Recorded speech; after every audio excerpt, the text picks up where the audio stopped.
Greetings from the Erie Coast. This is Matt, Shad, and Charity. Yeah. She's helping me make some burritos here. Got me some ground beef. I got me some tortillas, some cheese. This is actually anyway, crab apples. Yes. But hey, I'm making notes, talking through this, so I don't even know if this is going to be aired. But we will talk about this. So. Or I might just send it to someone for this this whole thing. We're gonna urban defense. So, what is urban defense? Right. I'm not going to try to make a video about this. What I'm going to try to do is just kind of put my thoughts. Kind of put my thoughts into perspective here. So I like to always, I was a Marine. That was infantry, and we did a lot of training on mounts, militarized operations in urbanized terrain, military operations in urbanized terrain. So mounts. The military is so serious about this mount thing because so serious about the mount thing that they built mock cities so that they can train in them, and so they can deal with these problems and situations from the command level all the way down to the small unit leader. So, charity. And it's a way of gaming it out. So there's a lot that goes into it. I mean, literally, there you can look it up. It's a major consideration. It's always been a major obstacle for those passing through, for those conducting operations in urbanized terrain, in any kind of urban sprawl. Oh, that sound you hear also is me washing dishes. I'm multitasking, bear with me. But yeah, I got me some egg. Unfortunately, I don't have any cheese, but whatever. So my question is it's got to be, when you're dealing with an urban defense, right? If I am the defender, I am living in the city, I am living in the suburb. Where am I? What is my situation? Right? What is my situation? And this plays into situation awareness as well. So I need to have intel. I need to have intel. I need to make an assessment of myself, do an area assessment of my area. I know, right? What are my capabilities? That's a really big one. What are my capabilities? It's just me in a pew in an apartment. Just me on my home, on the street, surrounded by neighbors I don't know. Is it just me? Is it just me? Is it just my family here? Is it just my household? Do I have brothers, sisters, aunts, and cousins and uncles that live with me? Then that's something you have to just Do you have a support? Coordinating support. Do you have any kind of coordinating support? Is there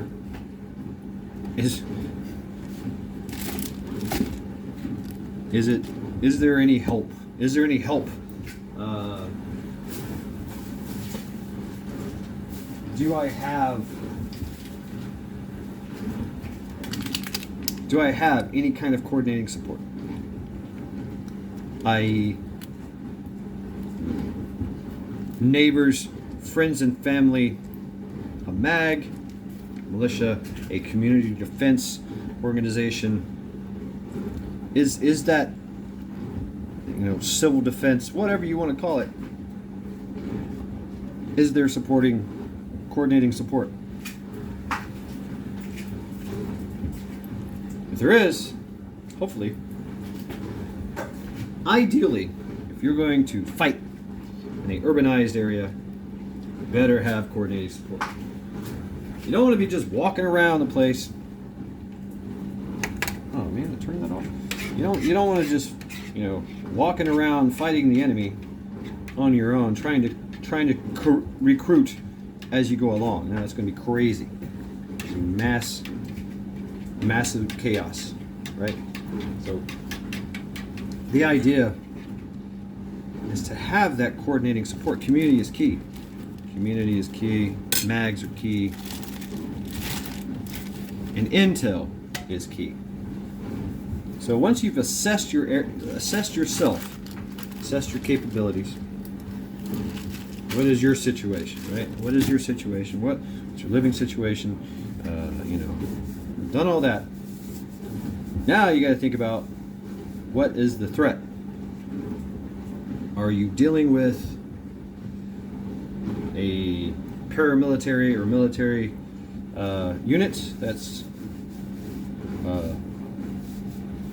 is the threat? Is it marauders? Is it a group of marauding zombies? Unorganized and just crazy.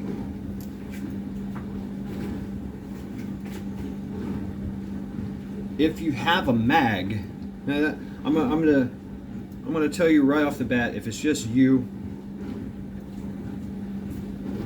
then you don't have a lot of options. You really don't. If it's just you. You can't be lone wolfing it. You can.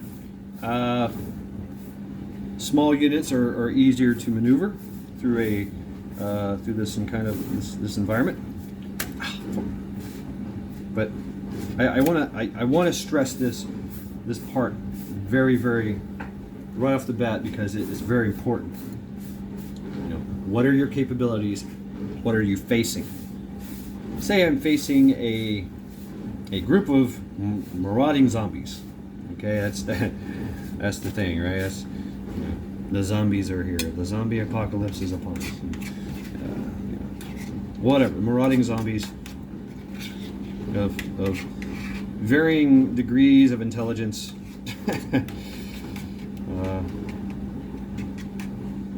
Varying degrees of intelligence and capabilities.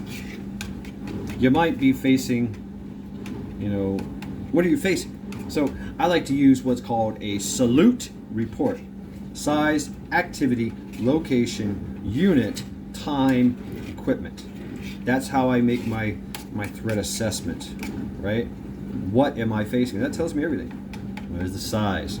Size of the marauding zombies. Approximately 50. All right. Activity.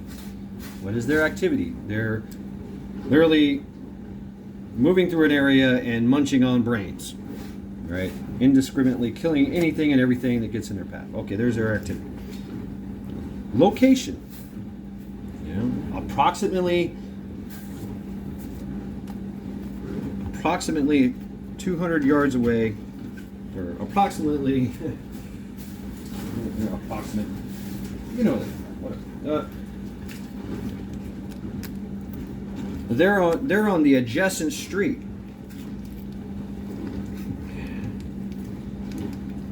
I'm using tortillas. Woo, this one's hot. And Arby's sauce. I have a lot of this sauce stuff. All right. Location. Unit. Marauding zombies. And you can get into more in depth, whatever. But let's just keep it simple, stupid, right? Right. Time. Time is now. All right. Right now. This is the time is usually, the time is like if I cite it, or an LPOP observation post sights it, and this is the time, direction, that kind of thing. Location and direction. Location can also give you direction. They're on the adjacent street, heading south, right? Time and equipment. What is their equipment? Well, the marauding zombies, they don't have a lot of equipment. They don't really care about equipment. But for the sake of argument and scenario, and they have minimal pew-pews and melee weapons and fire. They got some fire. They got some Molotov cocktails, some shotguns and rifles and handguns, in various degrees. There's 50 of them. They're basically doing what they want, right? So okay, there you go. There's your salute report. That's giving you a lot of information right there, right? That tells me, and they're in the adjacent street. Maybe I don't want to attack them. Or maybe I do. Maybe I want to engage from a distance and I don't know. Maybe thin the herd. But do I have a coordinating support? Do I have that coordinating support? If not, I'm not going out there. I'm not playing with zombies. It's just trouble I don't want, right? It's all by myself. I might go out there and take a pop shot at them, just to kill one or two. But eventually, they're going to get hip to my game and come towards me, right? Then I've got to maneuver, fire maneuver. If I have a coordinating unit, then I can coordinate. If I have coordinating support, then I've got some, and we've got some good capabilities. We've got maneuver. We've got Anyway, I'm getting more. You can get urban defense. You can really get lost in the details. So I'm trying to keep it simple, stupid here. Right. One more tortilla. Just one.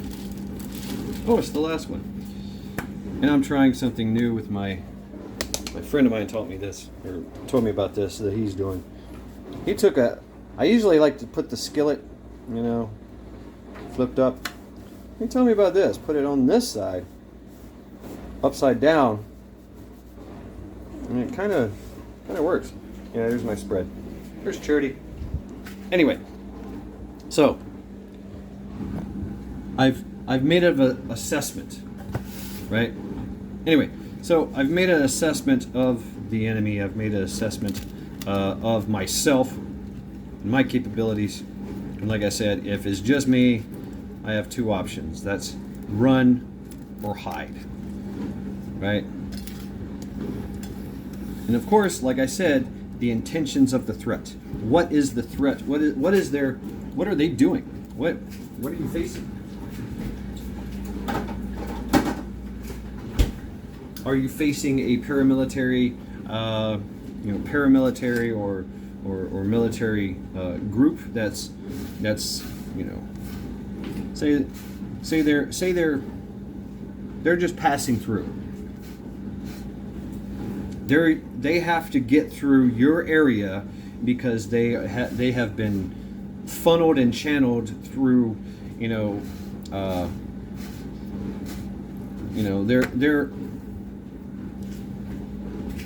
their avenue of, you are in their avenue of approach to another objective.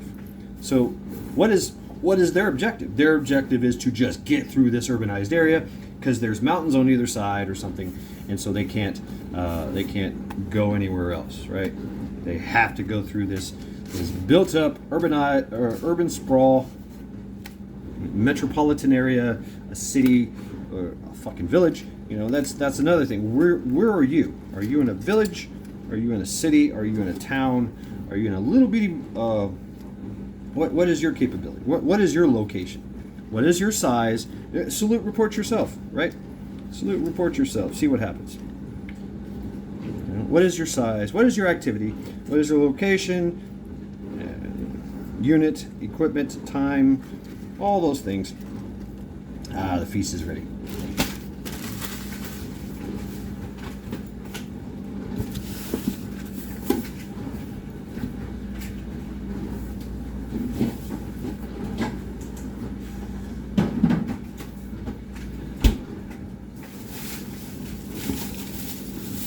If they're just passing through, you might want to just let them pass through. No action is needed.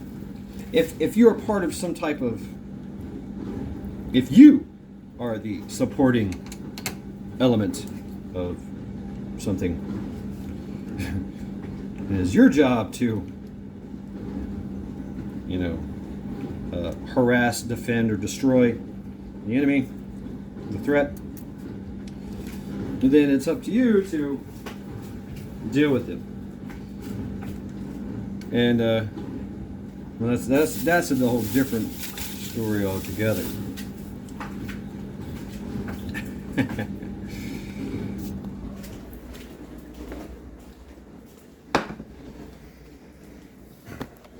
If they're just passing through, say what you're facing is what you're experiencing is just a large military unit that's just passing through. They're still going to have security. They're still going to deal with threats, but they're just in and out. They don't want to engage. No one wants to really go into an urban area and fight. It's time consuming. It's dangerous.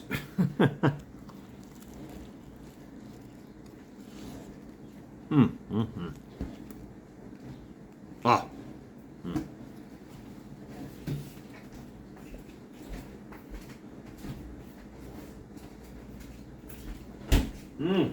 Oh no. Oh no, I'm out of tapatio. Tapatio. I love this stuff. I love the flavor of it. It's not too hot. So, anyway. Yep. So, what is the intentions? What is the objective of the threat? Are they just passing through? Okay. Are you part of the force that is going to have to deal with them? Giving charity some ground beef, just regular ground beef, unseasoned.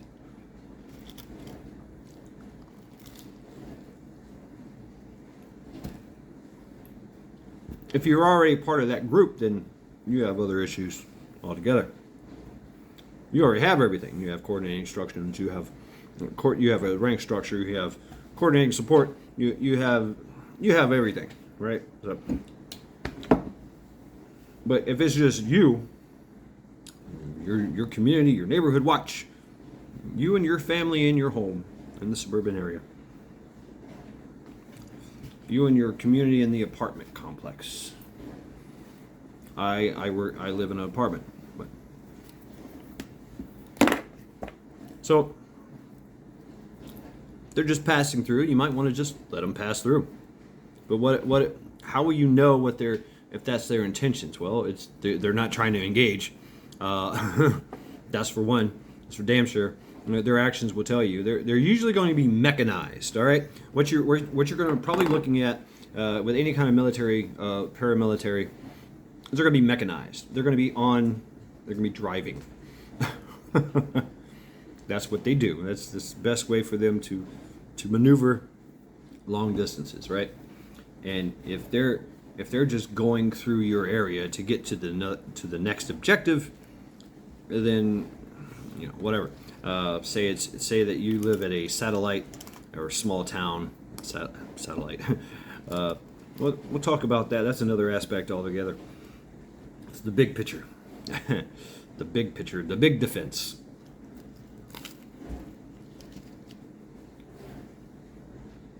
then you let them pass.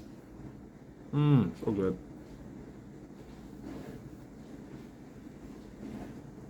Yeah. And you'll see that they're mechanized. They're still going to have boots on the ground. They're still going to have troops in the open providing security. You know, that they're going to be walking and looking. You know, observation is key. Their head is going to be on a swivel. Their anxiety is going to be extremely high. So if one shot comes out of nowhere into their into their area, or if they're targeted by some kind of small arms fire or anything, they're going to be like, oh fuck. I mean, we're talking ass pucker factor of 2,000. Oh, camouflage, subterfuge. I just changed my whole look. Yeah. Anyway, how they deal with that threat? Say it's just somebody took a pot shot at their armor, bink. You know, what do? Do they immediately just light it up, engage, or do they just stop, punch out their troops, their ground pounders, and see if they can, figure it out, get some kind of security, some kind of buffer zone between them and the mechanized convoy, and do they move on? Chances are that's probably what they're going to do. They're just trying to move through this area relatively unscathed. They're not worried about, are they worried about collateral damage? That's a big question. If they're worried about collateral damage, they're not going to engage with they're only going to engage with small arms fire, and or just keep moving. Now, mind you, they're going to be moving slow. If they're trying to get through an area, they want to go through fast. But an urbanized area, it's very hard to do that, unless there's a major avenue, highway, or something like that. A major corridor that they can literally move fast through and get to an objective. If that's the case, you'll see them just driving by, shoo, shoo, shoo, as fast as they can go. But if you're in that area, you're in that corridor that they're going through, and they get encountered, they encounter some kind of threat, small arms fire or something. What do? Do they engage with small arms fire, or do they just go ahead and light it up with a high explosive ordnance and keep moving? So you might want to be on the lookout for that. So there you go with your situational awareness. Is what are the intentions of your neighbors? Because your neighbors just might get you killed. Oh, goddamn boy, look at that, boom, yeah, woohoo. And now we talk about mechanized, we talk about ground. They're going to have air too. So what are their capabilities? They're going to have helicopters. They might have a fixed wing up there somewhere, but it's not for a slow moving thing. They might have helicopter support, helo support, drones. Drones can be deployed. That's a good reconnaissance and surveillance, reconnaissance and targeting capability. So.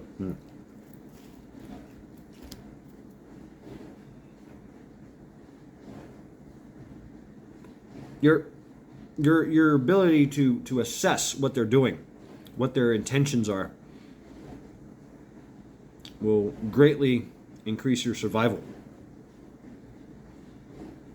Say that's the scenario that they're just trying to pass through. They don't want to engage because they don't want to, get any. Either they're worried about collateral damage to you, or they're worried about losing, any kind of loss, loss to them. Because they're trying to get to their objective, the firstest with the mostest, right? But that's a famous Civil War general's quote, by the way.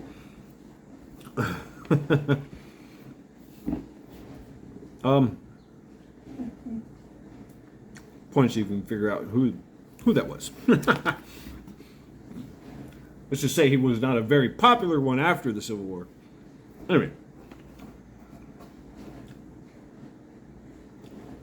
Anyway, back to the point. I know I get lost here, but say the intentions of this paramilitary unit, paramilitary / military, this organized thing, is to assault the population, is to lay siege, they're trying to apprehend and confiscate. Let's just say that. Say that's their intention, is to apprehend and confiscate. I say to you knowingly. That is going to be a daunting task.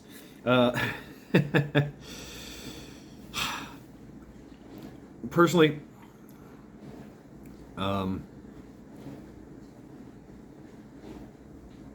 see, when you're faced with that, everything changes. Then it's a different strategy that you're facing.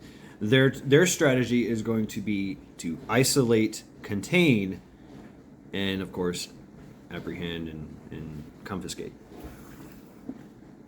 They are worried about collateral damage. They are worried about loss of life on their end. But they're only worried that they want to take people alive. And yeah, if they're, deadly force is authorized, but they want to take people alive, They want to take people, or they just want to take the thing. They want to confiscate whatever it is that they're confiscating. So then you're dealing with a paramilitary or Leo kind of unit.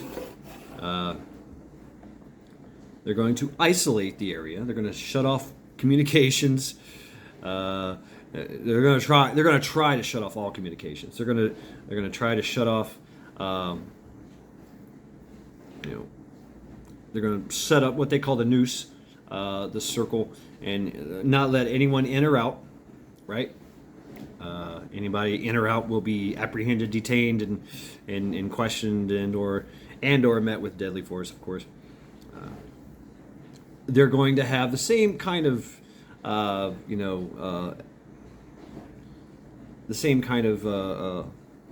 abilities, capabilities. With they're going to have mechanized, they're going to have armor. Chances are they're probably not going to have high explosive ordnance. They're going to be dealing more with observation and surveillance and targeting, and dealing with exterior threats.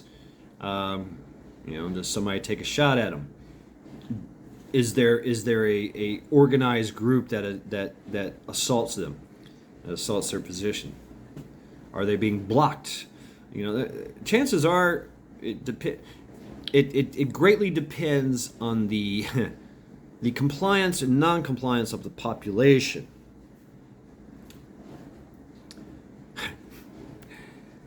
In some areas, this has all been done. This has all been history has. We have seen all these scenarios in history, right? So, if the population is extremely compliant, scared, whatever, motivated, compensated, whatever, they will comply.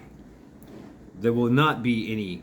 The only resistance you're going to see is with somebody. The only shooting you're going to see is with a camera. Oh no! Look at that. Which they're cutting down. They're cutting communications, especially media. That creates a problem if the populace is not organized and does not want to engage, does not want to mobilize and engage. Then you're dealing with everything. You're dealing with the confiscation and apprehension.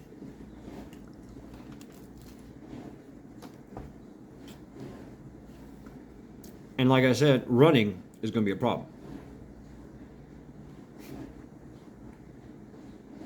hiding is probably the best bet.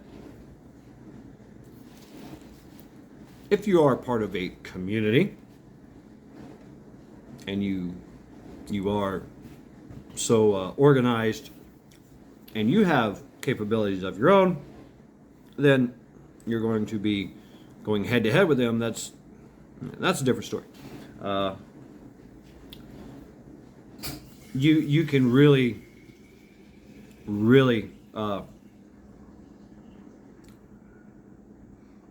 harass and destroy the element.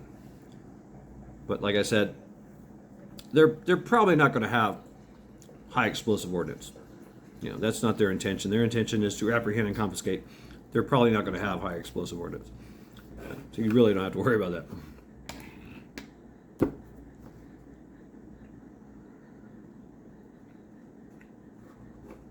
But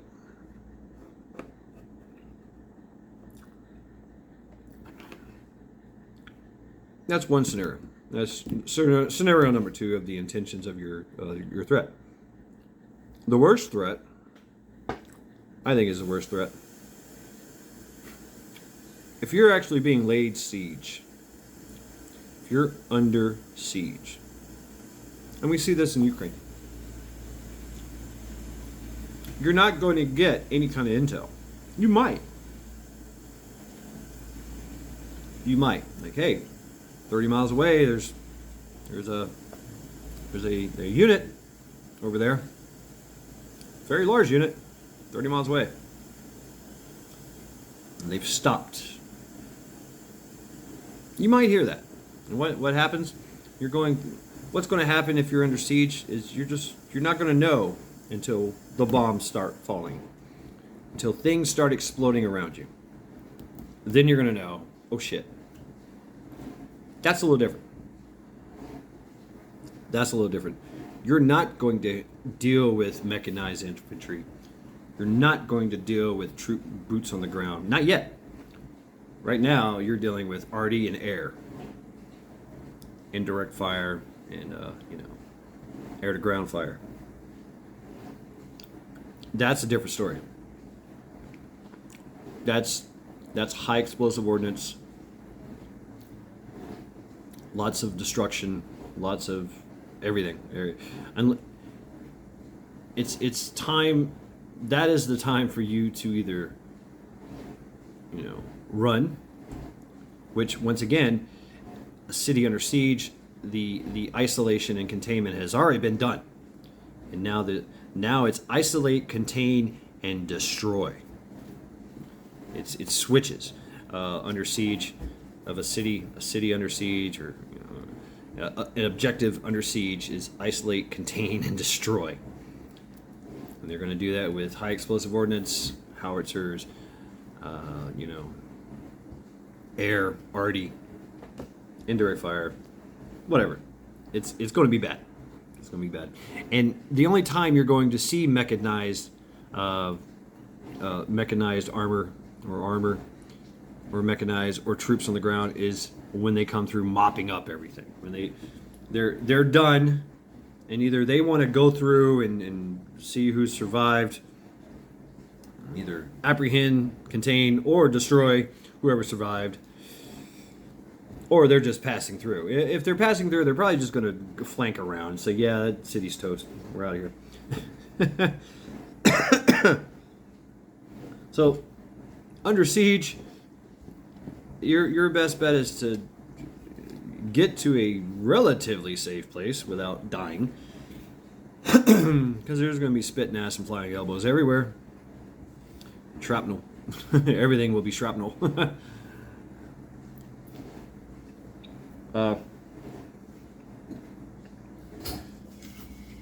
It's a very bad environment to be in. And yeah, expect everything that you have to be destroyed. Or you might get lucky, But do not engage. So, you might have to, move out of there. If they're laying siege to the city or your area, urbanized sprawl. And they don't care about collateral damage. They're just going to destroy everything, hit anything that moves. Yeah. Your ability to survive is going to be largely due to your ability to hide and to take cover. And I'm talking deep underground cover. Or to get out of the area as fast as possible. Time to be fast and moving. I mean, you got to be lethal and mobile. You cannot be seen. If you're seen, they're probably going to shoot you. You know, they're going to have drones, they're going to have air, they're going to have long range, you know, observing capabilities. They see you, they can hit you. You know. So those are the scenarios right there off the bat that need to be addressed when dealing with you know, what are your capabilities, what are the threats' capabilities, and what are their intentions? What are your intentions? You know, like I said, if it's just you and your family, and you know you don't know what to do, it's just you and your family, and you're not organized. You guys haven't talked about this. There's been no training there. You know, there's no coordinating support from other groups or anyone else. Yeah, that's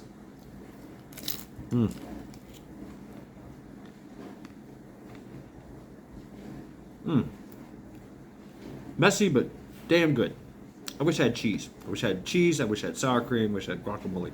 Anyway, I don't have these things, but I have Arby's sauce, egg, and ground beef.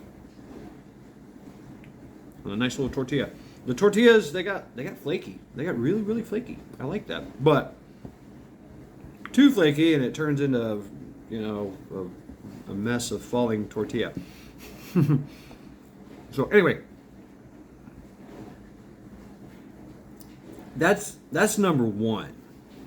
If you're just regular Joe Schmuckatelli civilian, and there's no supporting, like I said, I keep saying this, coordinating support.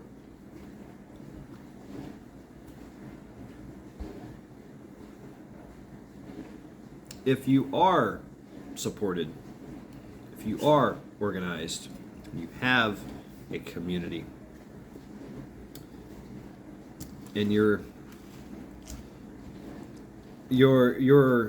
objective is to defend your urban area or your city, or you're part of a larger group, you know, that is coordinating, you know, with the resistance force, or, you know, defense force of the area. And this could mean 3 or 4 different cities and villages and stuff.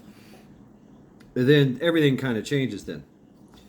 And then you get into the bigger picture of tactics, you know, ambushes and flanks, the hub effect, the channeling effect.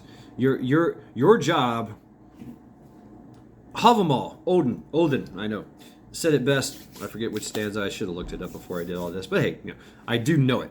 He said, "It is better to meet your enemy out in the fields than on your front porch."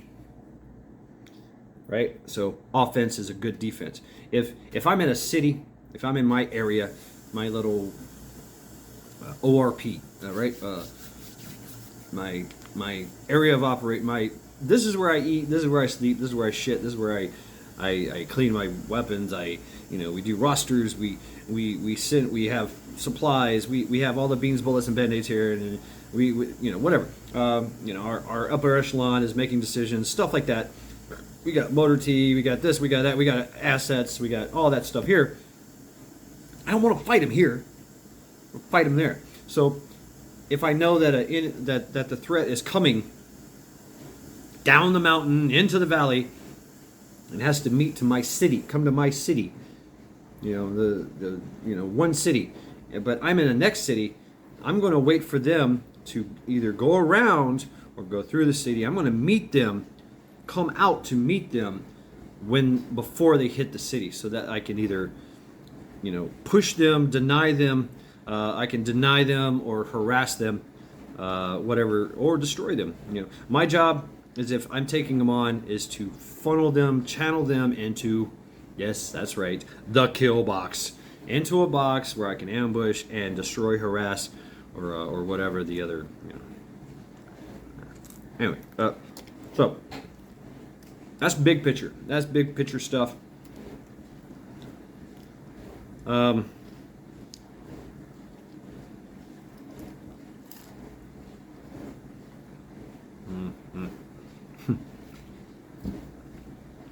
We can get into, small. If a threat has to come into a city, then a lot of their capabilities are diminished. They have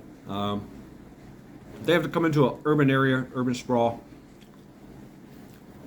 They go from, as a military unit, large size, they want to be able to command like a sphere of influence, a sphere of observation. They want their kill zone to be miles, right? They can see anything, they can perceive any kind of threat for miles. They want to be able to take it out before they get to it, before it gets to them.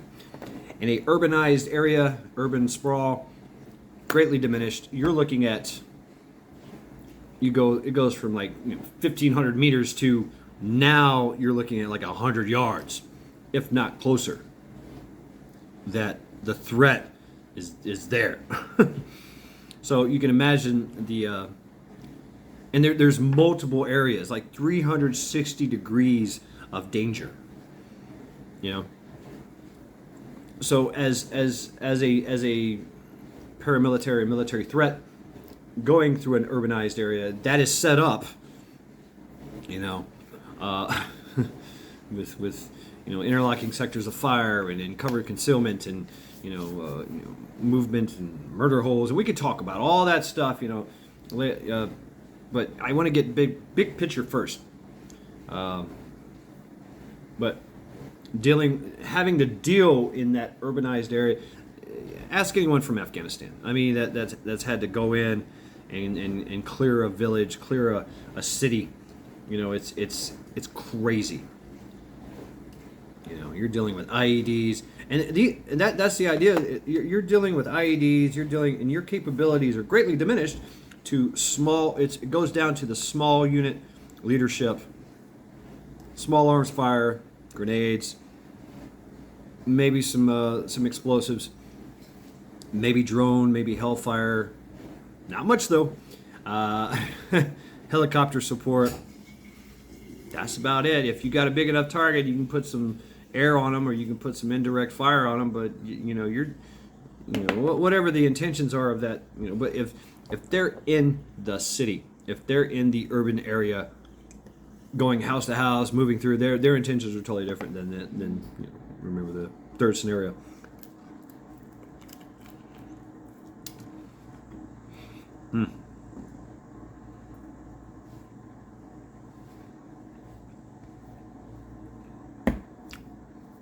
The advantage goes to the defender.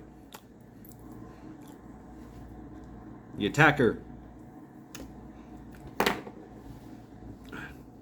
is dealing with an enemy he cannot see, rarely sees.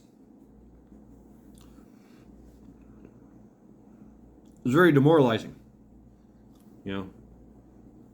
The chance for an ambush is extremely high. And we talk about here, our only capabilities are really just pew-pew, small arms fire.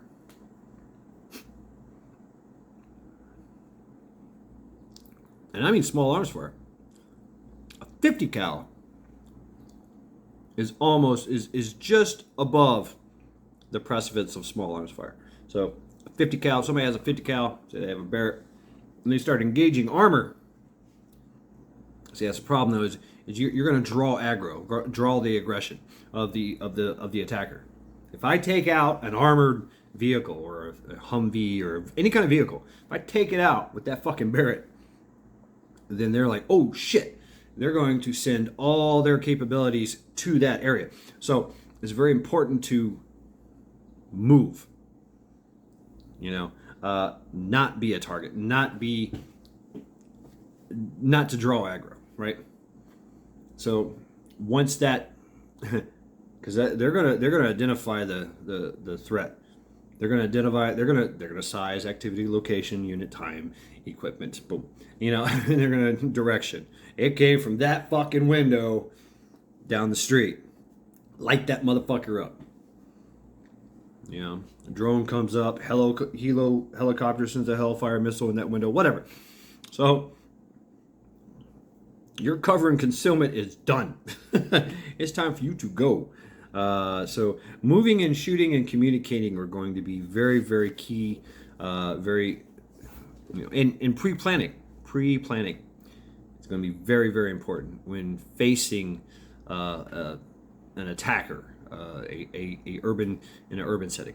So I hope this gives you some kind of insight. We can talk about later on, you know, setting up murder holes and you know, hardening structures and dealing with, you know, mobility in an urbanized area. And then, of course, subterfuge and deception. So, yes. Anyway, this has been Mad Shad. I don't know if I might just go ahead and send this to you, man.